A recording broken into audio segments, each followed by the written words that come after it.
ఇది తెలియకపోతే తప్పుడు సిద్ధాంతంలోనికి వెళ్ళిపోతారు. మొదటి యోహాను 2వ అధ్యాయం 22వ వచనం చూడండి. తండ్రే కుమారుడని ఒప్పుకొనని వీడే అనట్లేదు అక్కడ.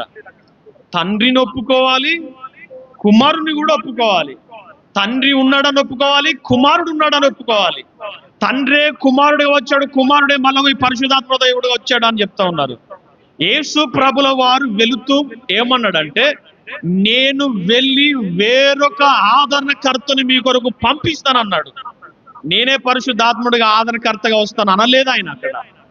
నేను వెళ్ళి వేరొక ఆదరణకర్త అనే పదాన్ని అక్కడ వాడాడు.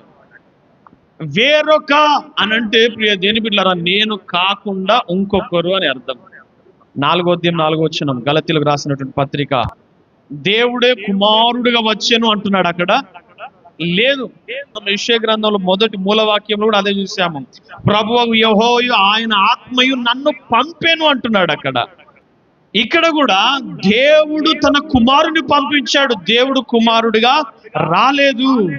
ఆకాశం నుంచి ఒక శబ్దం వినబడుతుంది, నీవు నా ప్రియ కుమారుడవు, నీ అందు నేను ఆనందిస్తున్నాను అనేటువంటి స్వరం వినబడుతుంది. అక్కడ ఎవరో లేకపోతే స్వరం వస్తుంది అక్కడి నుంచి వెళ్ళి.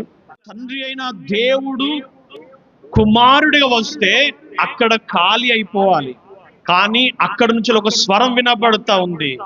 మనం ఆరాధిస్తున్నది ముగ్గురు దేవులను కాదు. దేవుడు ఒక్కడే. ఆ ఒక్కరిలో ఈ 3 రకాలైనటువంటి దైవత్వములు కలిగి ఉన్నాడు. యేసుక్రీస్తు ప్రభుల వారు కేవలం 2000 సంవత్సరాల క్రితం ఈ భూమి మీదకి వచ్చినప్పటి నుంచి వెళ్ళే ఆయన ఉనికి అని అనుకునవద్దు.